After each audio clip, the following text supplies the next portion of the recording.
வணக்கம் நண்பர்களே. சிலர் ஒரு வித்தியாசமான உலகத்திற்குள் நுழைவதை நீங்கள் எப்போதாவது கவனித்திருக்கிறீர்களா? சில நிமிடங்களிலேயே அவர்கள் அளவற்ற அமைதியையும் தெய்வீக சக்தியையும் ஆழ்ந்த ஆனந்தத்தையும் அனுபவிக்கிறார்கள். ஆனால் சிலர் பல வருடங்கள் தியானம் செய்தாலும் அந்த நிலையை அடைய முடிவதில்லை. இது ஏன் நடக்கிறது? இதற்கு பின்னால் ஏதேனும் ஆழமான ரகசியம் மறைந்திருக்கிறதா? ஒரு அடர்ந்த இருண்ட காட்டை கற்பனை செய்து பாருங்கள். சுற்றிலும் அமைதி, உங்கள் மூச்சு சத்தம் மட்டுமே கேட்கிறது. நீங்கள் முன்னேறிச் செல்கிறீர்கள். திடீரென்று உங்கள் முன் ஒரு பழமையான கோயில் தோன்றுகிறது. அங்கே ஒரு சந்நியாசி அமர்ந்திருக்கிறார். கண்கள் மூடியிருக்கின்றன. ஆனால் அவரை சுற்றி ஒரு விசித்திரமான சக்தி பாய்ந்து கொண்டிருக்கிறது. நீங்கள் அவரிடம் சென்று கேட்கிறீர்கள், குருதேவ், தியானத்தின் மூலம் நாம் பிரபஞ்சத்துடன் தொடர்பு கொள்ள முடியும் என்பது உண்மையா? அவர் மெதுவாக சிரித்துவிட்டு இப்படி சொல்கிறார், தியானம் என்பது வெறும் கண்களை மூடுவது மட்டுமல்ல, அது ஒரு பயணம். இந்த முழு பிரபஞ்சத்தையும் இயக்கும் மர்மமான சக்தியுடன் உங்களை இணைக்கும் ஒரு கதவு. ஆனால் நீங்கள் தயாரா? தியானம் என்பது ஒரு சாதாரண செயல்முறை அல்ல, அது ஒரு அதீத அறிவியல். இதை புரிந்து கொண்டவர் தனது ஆன்மாவின் உண்மையான சக்தியை உணர்ந்தார். ஆனால் மிகப்பெரிய கேள்வி என்னவென்றால், நாமும் அந்த நிலையை அடைய முடியுமா? நாம் இந்த நிலையை அடைய முடியுமா? பிரபஞ்சத்தின் எல்லையற்ற சக்தியுடன் நம்மை இணைக்கும் ஏதேனும் ஒரு முறை இருக்கிறதா? ஆம், இன்று நாம் உங்களுக்கு அந்த ஆழமான ரகசியத்தை அறிமுகப்படுத்தப் போகிறோம். இது உங்களை தியானத்தின் மிக உயர்ந்த நிலைக்கு கொண்டு செல்லும். எனவே இந்த மர்மமான தெய்வீக தியான பயணத்திற்கு நீங்கள் தயாரா? உங்கள் மனம் ஒவ்வொரு கணமும் ஆயிரக்கணக்கான எண்ணங்களின் வலையில் சிக்கி எப்போதாவது முழுமையாக அமைதியாக மாற முடியுமா? நீங்கள் ஏதேனும் ஒரு ஆழமான பிரச்சனையில் இருக்கும் பொழுது எண்ணங்கள் தொடர்ந்து சுழன்று கொண்டே இருக்கும். ஆனால் தீர்வு எங்கும் காணப்படவில்லை என்பதை நீங்கள் கவனித்திருக்கலாம். இது ஏன் நடக்கிறது? ஏனென்றால் நாம் நம் மனதின் கட்டுப்பாட்டில் இருக்கிறோம். நம் உண்மையான சக்தியை நம்மால் புரிந்து கொள்ள முடியாது. ஆனால் இன்றைக்கு நாம் ஒரு ரகசியமான பயணத்தை தொடங்கப் போகிறோம். இது உங்களுக்குள் இருக்கும் தெய்வீக உணர்வுடன் உங்களை இணைக்கும். ஒவ்வொரு கேள்விக்கும் பதில், ஒவ்வொரு பிரச்சனைக்கும் தீர்வு ஏற்கனவே உள்ளது. நீங்கள் தியானத்தில் அமரும்போது மிகப்பெரிய தடை என்னவென்றால், எண்ணங்கள் அலைந்து திரிவதுதான். நீங்கள் கண்களை மூடுகிறீர்கள்.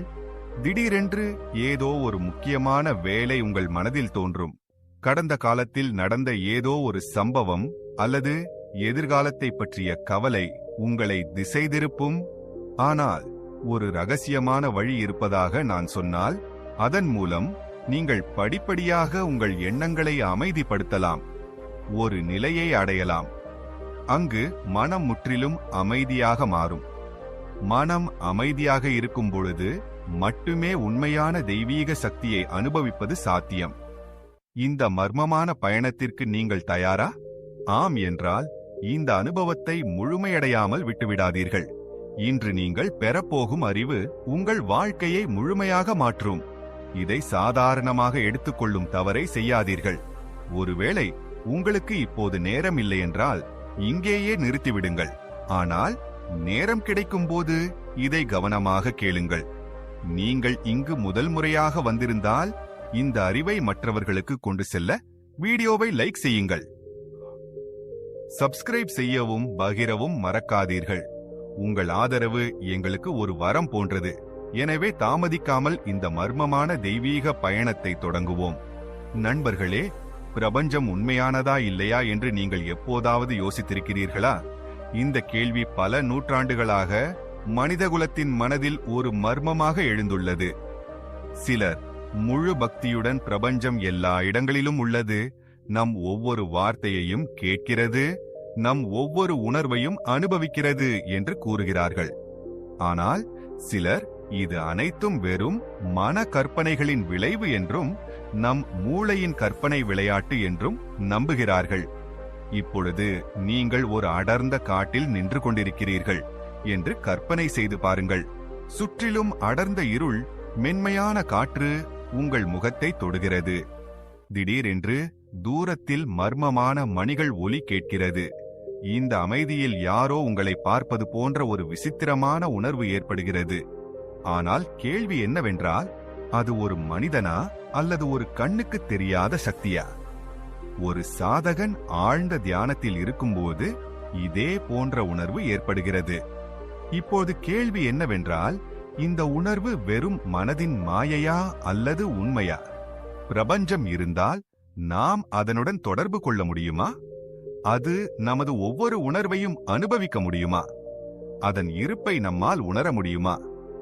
நமது மனம் ஆயிரக்கணக்கான எண்ணங்களால் நிறைந்துள்ளது. இவற்றில் பெரும்பாலானவை எதிர்மறையானவை. விஞ்ஞானிகளின் கூற்றுப்படி ஒரு நாளில் சுமார் 70,000 எண்ணங்கள் நமது மனதில் வருகின்றன. இவற்றில் பல நம்மை குழப்புகின்றன, அவை துன்புறுத்துகின்றன. இந்த எண்ணங்கள் ஓடிக்கொண்டிருக்கும் வரை நமது உண்மையான சக்தியையும் தெய்வீக இருப்பையும் நாம் உணர முடியாது.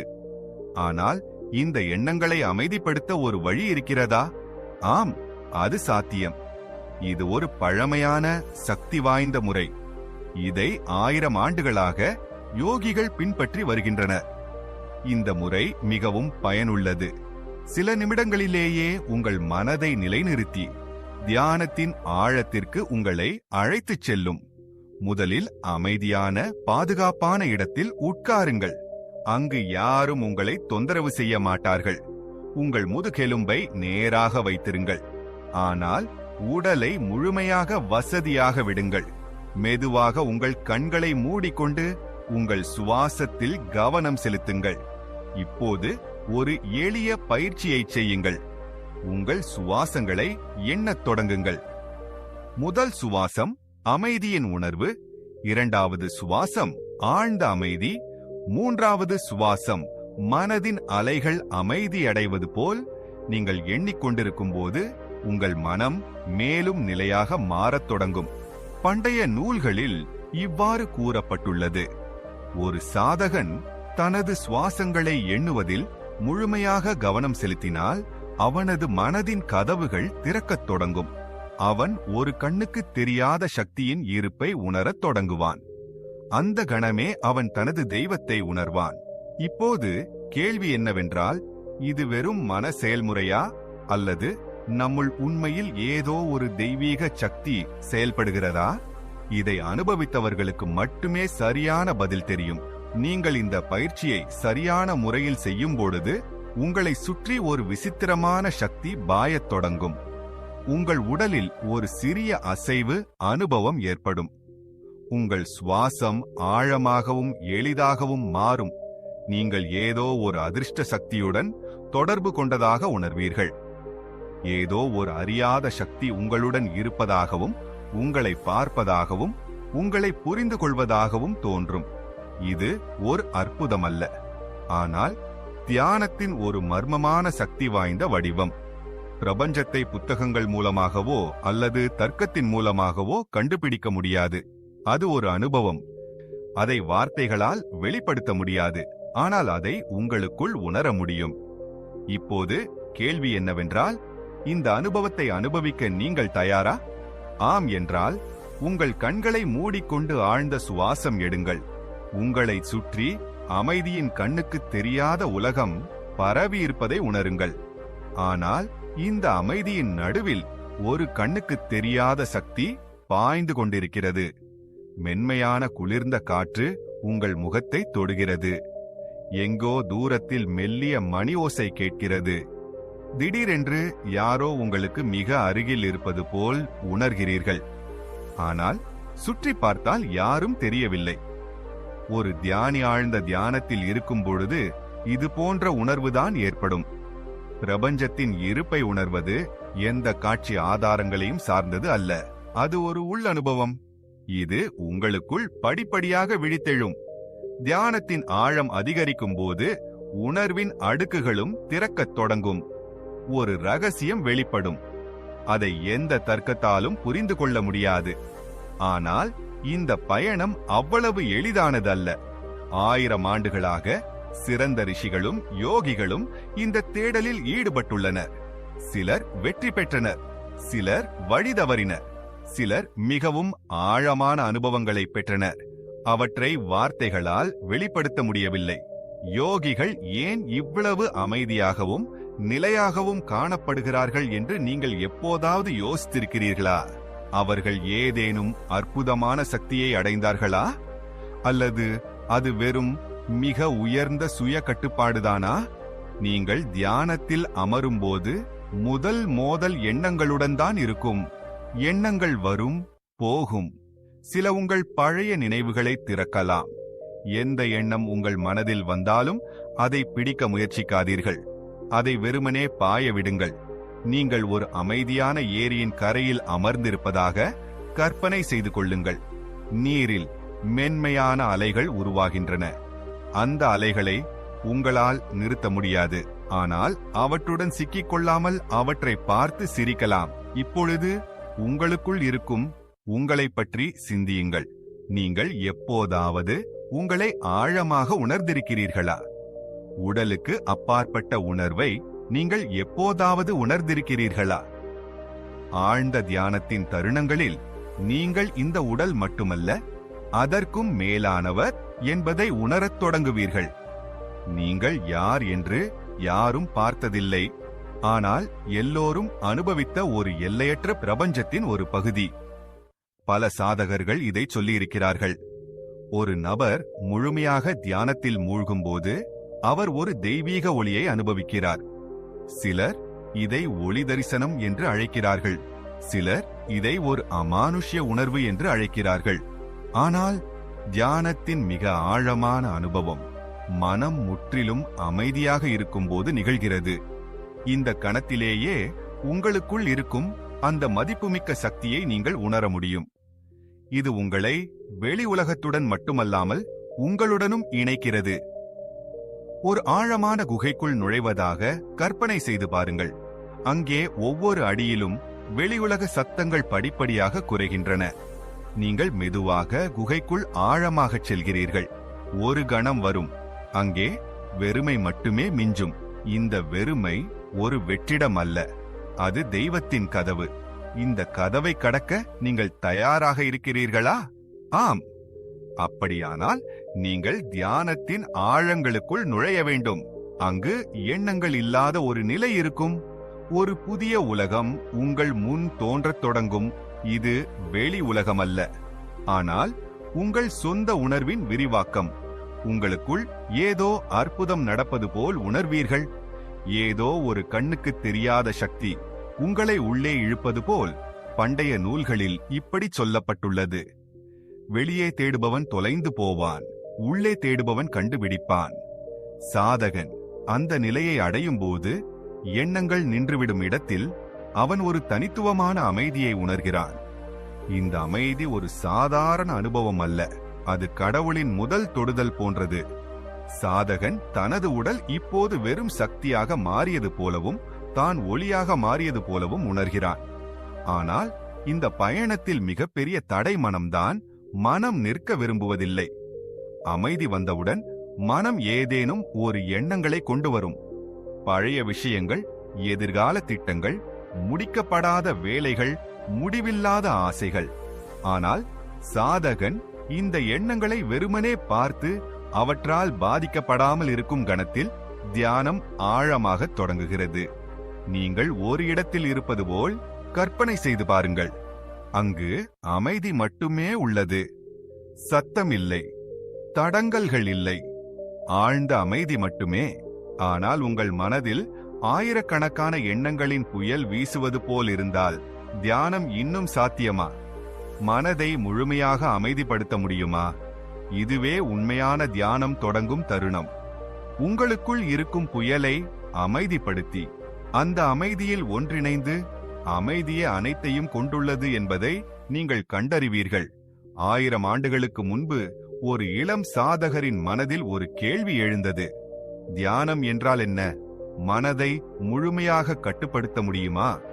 அவர் ஒரு சித்த யோகியிடம் சென்று, குருதேவ், நான் தியானம் செய்ய விரும்புகிறேன், ஆனால் என் மனம் ஒருபோதும் அமைதியடைவதில்லை. நான் என்ன செய்ய வேண்டும் என்று கேட்டார். யோகி சிரித்து, குமார், நீ எப்போதாவது ஆகாயத்தை பார்த்திருக்கிறாயா என்று கேட்டார். சாதகர் ஆம் என்று பதிலளித்தார். யோகி மீண்டும் கேட்டார், ஆகாயத்தில் மேகங்கள் வரும்போது ஆகாயம் முடிந்து விடுமா? சாதகர் இல்லை என்று பதிலளித்தார். யோகி சிரித்துவிட்டு, சரி, அதேபோல் உன்னுடைய எண்ணங்களும் மேகங்களைப் போன்றவை. அவை வரும் போகும். ஆனால் நீ ஆகாயம், எண்ணங்கள் அல்ல. இதை புரிந்து கொண்டு தியானம் செய் என்றார். யோகியின் வார்த்தைகளை புரிந்து கொண்ட சாதகன் தியான செயல்முறையை தொடங்கினான். காலம் செல்லச் செல்ல அவன் ஆழ்ந்த தியான நிலைக்குள் நுழைய ஆரம்பித்தான். ஆனால் தியானம் வெறுமனே உட்கார்ந்திருப்பதன் மூலம் வராது. அதற்கு தொடர்ச்சியான பயிற்சி தேவை. சாதகன் தொடர்ந்து தியானம் செய்யும்போது படிப்படியாக மனதின் சஞ்சலம் குறையத் தொடங்கும். சாதகன் தன் சுவாசத்தின் மீது கவனம் செலுத்த வேண்டும். சுவாசம் மெதுவாகவும் ஆழமாகவும் மாறுவதைப் போலவே மனமும் அமைதியடையத் தொடங்கும். ஆனால் தியானத்திற்கு ஒரு மறைக்கப்பட்ட ரகசியம் உள்ளது. அதை ஆழ்ந்த தியானத்திற்கு சென்ற பிறகுதான் புரிந்து கொள்ள முடியும். ஒரு சாதகன் தியானத்தில் ஆழமாகச் செல்லும்போது அவன் புதிய அதீத அனுபவங்களை பெறத் தொடங்குகிறான். சிலர் வானத்தில் தெய்வீக ஒளிக்கற்றைகளை காண்போம் என்றும், சிலர் மனதில் தெய்வீக ஒலிகளை கேட்போம் என்றும், சிலர் தாங்கள் காற்றில் மிதப்பது போல உணர்வார்கள் என்றும் கூறுகிறார்கள். ஆனால் இந்த அனுபவங்களுக்கு அப்பாற்பட்ட ஒரு நிலை உள்ளது. அங்கு எதுவும் மிஞ்சாது.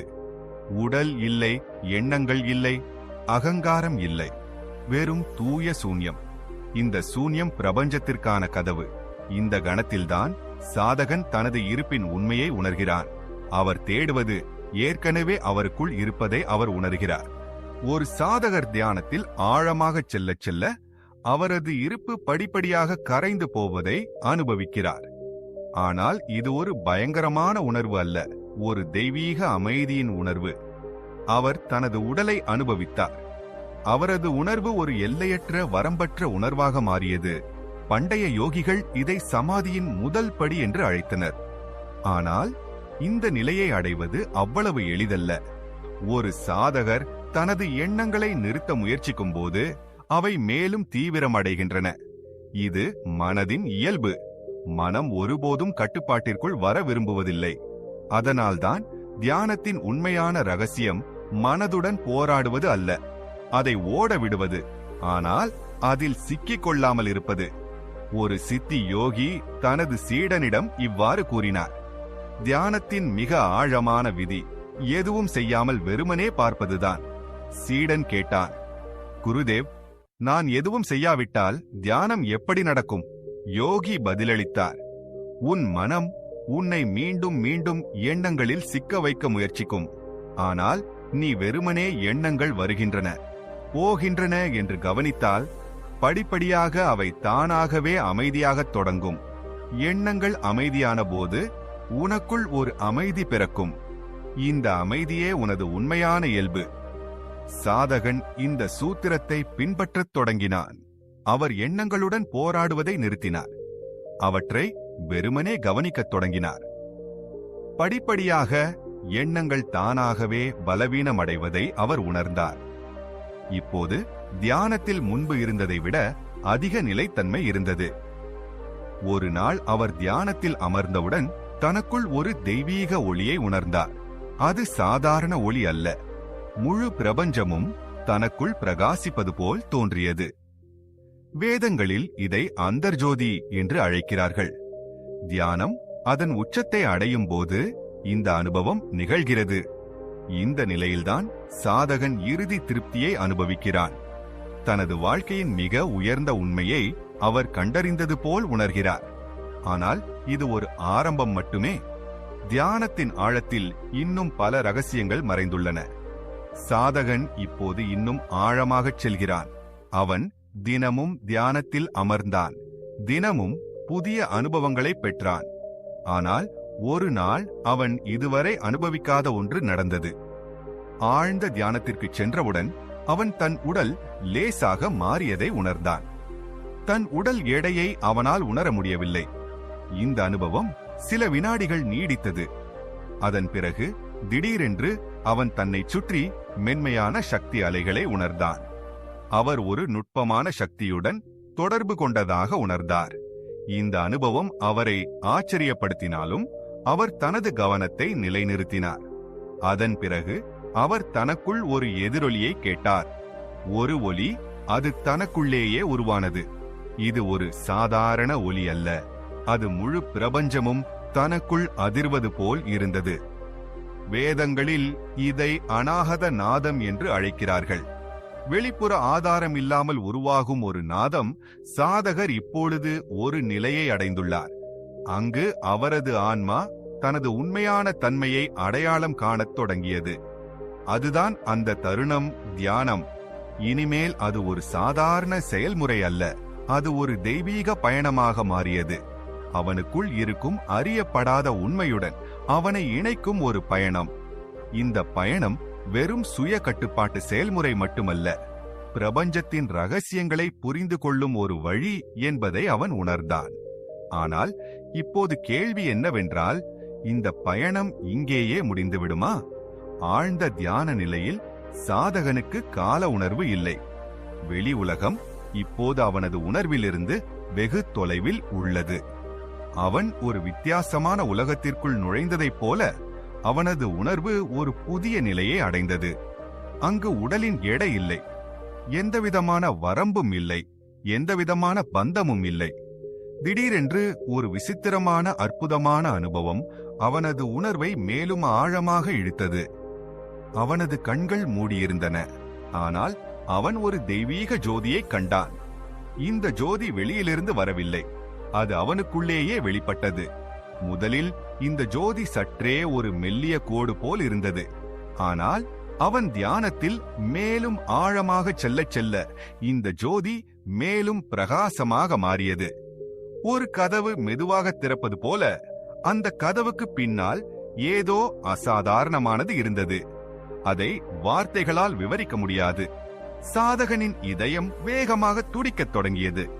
ஆனால் அவன் தன்னை அமைதிப்படுத்திக் கொண்டான்.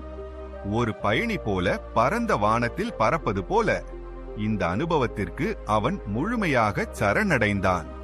தன் மனதை எந்தவிதமான எண்ணங்களிலிருந்தும் விடுவித்தான். பின்னர் அவன் வானத்தின் ஏதோ ஆழமான மூலையிலிருந்து ஒரு சத்தத்தை கேட்கத் தொடங்கினான். இந்த ஒலி வெளியிலிருந்து வரவில்லை, அது அவனது சொந்த உணர்வில் எதிரொலிக்கத் தொடங்கியது. ஒரு தெய்வீக மர்மமான இருப்பின் உணர்வுடன் இந்த ஒலி வார்த்தைகளில் இல்லை, எந்த ஒலியிலும் இல்லை. ஆனால் அது ஒரு அனுபவம், ஒரு உள் உணர்வு. அது மிகவும் தெளிவாக இருந்தது. அந்த கணத்தில் முழு பிரபஞ்சமும் அவனது உணர்வில் கரைந்தது. அந்த ஒலி இப்படி சொன்னது, நீ. அது அவனது ஆன்மாவின் ஆழத்தில் எதிரொலிக்கும் ஒலி. அது வார்த்தைகள் அல்ல, ஆனால் ஒரு தெய்வீக நித்திய சத்தியத்தின் அனுபவம். சாதகரின் முழு இருப்பு உணர்ச்சியால் நிரம்பியது. அவர் இப்போது ஒரு காலமற்ற இடத்திற்கு, மற்றொரு பரிமாணத்திற்குள் நுழைந்து விட்டார் என்பது அவருக்கு இப்போது முற்றிலும் தெளிவாகிவிட்டது. இது அவருடைய சொந்த ஆன்மாவின் சத்தம் அல்ல, இந்த பயணத்தில் அவர் கண்டறிய புறப்பட்ட உண்மை இது. அவர் இப்போது புரிந்து கொண்டார், இந்த அனுபவத்தை வெளி உலகில் ஒருபோதும் பெற முடியாது. அந்த தெய்வீக ஒளி, அந்த எல்லையற்ற அமைதி, அந்த எல்லையற்ற சக்தி அனைத்தும் அவருக்குள்ளேயே உள்ளன. அவர் இப்போது கற்றுக்கொண்டார், உண்மையான தியானம் சுய உணர்தலுக்காக மட்டுமல்ல, ஆன்மாவின் உண்மையை அறிந்து கொள்வதற்காக. அதை வார்த்தைகளால் வரையறுக்க முடியாது. இதுவே இந்த பயணத்தில் அவர் பெற்ற ஞானம். இதுவே உண்மை. இதை அறிந்து கொள்ள அவர் உலகின் ஒவ்வொரு மாயையையும், தவறான கருத்தையும் கடந்து வந்தார். இப்பொழுது அவர் அறிந்து கொண்டார், இந்த ஆழ்ந்த தியான நிலை, இந்த தெய்வீக பயணம் ஒரு செயல்முறை மட்டுமல்ல, அது அவரது இருப்பு, அவரது உணர்வின் உண்மை. அந்த உண்மையே அவரை பிரபஞ்சத்தின் ரகசியங்களுக்கு இட்டுச் சென்றது. அந்த உண்மை அவருக்குள் ஒவ்வொரு கணமும் வாழ்கிறது. அவர் இந்த எல்லையற்ற பிரபஞ்சத்தின் ஓர் அங்கம் என்று ஒவ்வொரு கணமும் சொல்கிறது. நூல்களில் இவ்வாறு கூறப்பட்டுள்ளது, ஒரு சாதகன் ஆழ்ந்த தியான நிலையை அடையும் போது அவன் தனக்குள்ளேயே தெய்வத்தை அனுபவிக்கிறான். இது ஒரு கற்பனையான அனுபவம் அல்ல, ஆனால் ஒரு தெய்வீக நேரடி சந்திப்பு. இது சாதகனின் இருப்பை முழுமையாக மாற்றுகிறது. இப்பொழுது சாதகனுக்கு எல்லாம் தெளிவாகிவிட்டது. தெய்வம் எங்கோ வெளியே இல்லை, அது தனக்குள்ளேயே இருக்கிறது என்று அவன் அறிந்தான். எல்லா தேடல்களும் எல்லா கேள்விகளும் இப்போது முடிந்துவிட்டன. ஆனால் இது முடிவல்லவா? இது ஒரு புதிய ஆரம்பம் மட்டுமே.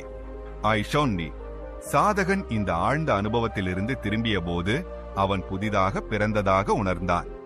உலகம் அங்கேயே இருக்கிறது, மக்கள் அங்கேயே இருக்கிறார்கள். ஆனால் இப்போது அவரது பார்வை முற்றிலும் மாறிவிட்டது. இப்போது அவர் புரிந்து கொண்டார், தியானம் என்பது ஒரு சாதாரண பயிற்சி மட்டுமல்ல, அது நமது உண்மையான இயல்புக்கு இட்டுச் செல்லும் ஒரு கதவு. ஆனால் இது முடிவல்லவா? இந்த கேள்வி இப்பொழுது அவரது ஆன்மாவில் எதிரொலிக்கிறது. சாதகரின் கண்கள் மெதுவாக திறந்தன. ஆனால் அவரது பார்வை முன்பு போல் இல்லை. எல்லாம் அவருக்கு வித்தியாசமாக தோன்றியது. ஒரு திரை அகற்றப்பட்டது போல, அவர் உலகத்தை முதல் முறையாக அதன் உண்மையான வடிவில் பார்ப்பது போல அவருக்குள் ஆழ்ந்த அமைதி நிலவியது. ஆனால் அதே நேரத்தில் ஒரு கேள்வி எழுகிறது, இது வெறும் தற்காலிக உணர்வா அல்லது அவரது இருப்பின் நிரந்தர பகுதியாக மாறிய ஒன்றா? அவர் மெதுவாக எழுந்து குகையிலிருந்து வெளியே நடந்தார். சூரிய ஒளி அப்படியே இருந்தது, காற்று அப்படியே வீசியது. ஆனால் இப்போது அவர் எல்லாவற்றையும் முதல் முறையாக பார்ப்பது போல் உணர்ந்தார். இது அதே உலகம், ஆனால் இப்போது அவரது புரிதலும் பார்வையும் முற்றிலும் மாறிவிட்டன. ஒரு புதிய சக்தி மற்றும் ஆழ்ந்த அமைதி அவருக்குள் குடிகொண்டிருந்தது. தான் தேடியது வெளியே இல்லை, அது உள்ளேதான் இருக்கிறது என்பதை அவர் இப்போது உணர்ந்தார். குரு அங்கேயே நின்று கொண்டிருந்தார். சாதகன் இன்று குகையிலிருந்து வெளியே வருவான் என்று அவருக்கு ஏற்கனவே தெரிந்திருந்தது போல் அவர் சாதகனின் கண்களை பார்த்து சிரித்தார். அதன் பிறகு இப்படி கேட்டார், சொல், நீ என்ன கண்டுபிடித்தாய்? சாதகன் சில நொடிகள் அமைதியாக இருந்தான். அவன் யோசித்துக் கொண்டிருந்தான். அவரே அனுபவித்ததை வார்த்தைகளில் எப்படி வெளிப்படுத்துவது என்று அவன் பிறகு அமைதியான குரலில் இப்படி சொன்னான், குருதேவ், நான் வெளியே தேடிக் கொண்டிருந்தது எனக்குள்ளேயே இருக்கிறது. குரு தலையசைத்தார். அவருக்கு இது ஏற்கனவே தெரியும் என்பது போல் சிரித்துக்கொண்டே இப்படி சொன்னார், இதுவே தியானத்தின் ரகசியம். நாம் எப்போதும் வெளியே தேடுவோம், புஸ்தகங்களில் படிப்போம், வாதிடுவோம். ஆனால் நாம் உள்ளே பார்க்காவிட்டால் உண்மையை கண்டுபிடிக்க முடியாது. சாதகன் இன்னும் அந்த தெய்வீக அனுபவத்தில் மூழ்கியிருக்கிறான். மெதுவாக கேட்டான், ஆனால் குருதேவ், இந்த அனுபவம் ஏன் நிரந்தரமாக இருக்காது? ஆழ்ந்த நிலையிலிருந்து வெளியே வந்தவுடன் அது படிப்படியாக லேசாகிவிடும். குரு நீண்ட மூச்சு விட்டு இப்படி சொன்னார், இந்த பயிற்சிதான் தேவை குமார. இந்த அனுபவம் நிரந்தரமாக மாறலாம், ஆனால் அதற்கு தொடர்ச்சியான பயிற்சி தேவை. நீ உன்னுடைய உள் அமைதி தெய்வீகத்துடன் முழுமையாக தொடர்பு கொள்ளவில்லை என்றால் இந்த அனுபவம் தற்காலிகமாகவே இருக்கும். தியானம் என்பது தொடர்ச்சியான செயல்முறை. அது நம்மை ஒவ்வொரு கணமும் அந்த தெய்வீக சக்தியுடன் இணைக்கிறது.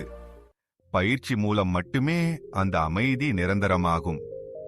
அந்த அமைதி இருப்பின் ஒரு பகுதியாக மாறும். சாதகன் இப்போது முழுமையாக புரிந்து கொண்டான். தியானத்தின் ரகசியம் வெறும் அனுபவிப்பது மட்டுமல்ல, அதை தனது வாழ்க்கை முறையில் ஒரு பகுதியாக ஆக்குவதுதான் உண்மையான பயணம். இது அவனை ஆத்ம ஞானம் மற்றும் பிரபஞ்சத்துடன் ஒன்றிணைக்கும். ஒரு விதை முளைக்கும் பொழுது அதற்கு தொடர்ச்சியான கவனம் மற்றும் பாதுகாப்பு தேவை. அதேபோல் தியானம் தொடர்ந்து செய்யப்படாவிட்டால் அந்த அனுபவம் படிப்படியாக மங்கக்கூடும். ஆனால் தொடர்ந்து செய்தால் அது நிரந்தர மாற்றமாக மாறும். சாதகன் தலை வணங்கினான். இது ஒரு நாள் அனுபவம் மட்டுமல்ல, இது வாழ்நாள் முழுவதும் பயிற்சி என்பதை அவன் புரிந்து கொண்டான்.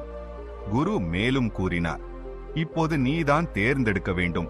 இந்த அனுபவத்தை ஆழப்படுத்துவாயா அல்லது அதை ஒரு நினைவாக விட்டுவிடுவாயா என்று சாதகன் உறுதியுடன் பதிலளித்தான். நான் இந்த வழியில் முன்னேறுவேன் குருதேவ். இந்த அனுபவத்திற்கு பிறகு இன்னும் என்ன இருக்கிறது என்பதை நான் தெரிந்து கொள்ள விரும்புகிறேன். குரு சிரித்தார். இப்போது உண்மையான பயணம் தொடங்குகிறது என்றார். குரு சாதகனை பார்த்து இப்படி சொன்னார், இப்போது உன்னுடைய பயணம் தொடங்கிவிட்டது. ஆனால் இதை ஒருபோதும் முடிவாக கருதாதே.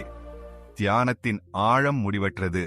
நீ அதில் எவ்வளவு ஆழமாக மூழ்குகிறாயோ அவ்வளவு புதிய அனுபவங்கள் உனக்காக காத்திருக்கும்.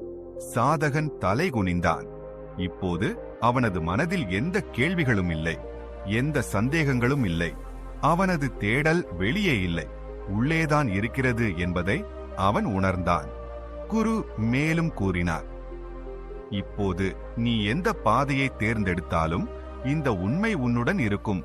ஆனால் நினைவில் கொள், பயிற்சி மூலம் மட்டுமே இந்த அனுபவம் நிரந்தரமாகும். வாழ்க்கையின் ஏற்ற தாழ்வுகள் உன்னை தடுக்க முயற்சிக்கும். ஆனால் நீ தியானத்தை உன் அன்றாட வாழ்க்கையின் ஒரு பகுதியாக மாற்றிக்கொண்டால் எந்த சூழ்நிலையும் உன்னை அசைக்க முடியாது. சாதகன் கண்களை மூடிக்கொண்டு ஆழ்ந்த சுவாசம் எடுத்தான். இப்போதுதான் மாறிவிட்டதாக அவர் உணர்ந்தார். குகைக்குள் சென்றபோது அவரது மனதில் இருந்த கேள்விக்கு பதில் கிடைத்தது. குரு அவரை பார்த்து சிரித்தார். இப்போது உனக்கு தெரியும், இந்த தேடல் வெளியே இல்லை, உள்ளேதான் இருக்கிறது என்று குரு மீண்டும் கூறினார். ஆனால் நினைவில் கொள், இது முடிவல்ல, இது வெறும் ஆரம்பம்.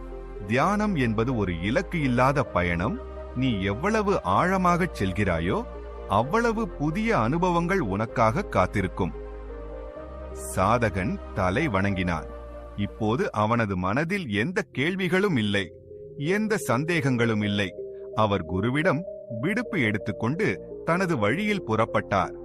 ஆனால் இப்போது அவர் முன்பு போலில்லை.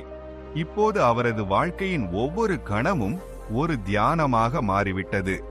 இந்த கதை ஒரு சாதகரின் கதை மட்டுமல்ல, இது நம் அனைவரின் கதை. நாம் அனைவரும் ஏதோ ஒரு வடிவத்தில் சத்தியத்தை தேடுகிறோம். ஆனால் பலர் அதை வெளியே தேட முயற்சிக்கிறார்கள். உள்ளே செல்லத் துணிந்தவன் மட்டுமே உண்மையான மகிழ்ச்சியையும் அமைதியையும் கண்டுபிடிப்பான். எனவே நீங்களும் இந்த பயணத்தில் நடக்க விரும்பினால் அதை வெறும் வார்த்தைகளுக்குள் சுருக்க வேண்டாம். அதை உங்கள் பயிற்சியின் ஒரு பகுதியாக ஆக்குங்கள். ஒவ்வொரு நாளும் தியானம் செய்யுங்கள்.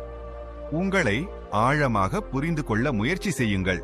இதை செய்து பாருங்கள். இந்த பயணம் உங்கள் வாழ்க்கையை எப்படி மாற்றுகிறது என்று பாருங்கள். இதுவே தியானத்தின் உண்மையான சாரம். உள்ளே செல்வது, உங்கள் உண்மையான இயல்பை உணர்ந்து வாழ்க்கையை முழுமையாக வாழ்வதே கடைசி செய்தி. நீங்கள் கடவுளிடமிருந்து வேறுபட்டவர் அல்ல. நீங்களே கடவுள். விழித்தெழுங்கள், உங்கள் தெய்வீகத்தை உணருங்கள். இப்பொழுது நான் உங்களிடமிருந்து ஒரு வாக்குறுதியை கேட்கிறேன். இந்த அறிவு உங்களை ஆழமாக தொட்டால் அதை உங்கள் வாழ்க்கையில் செயல்படுத்துங்கள்.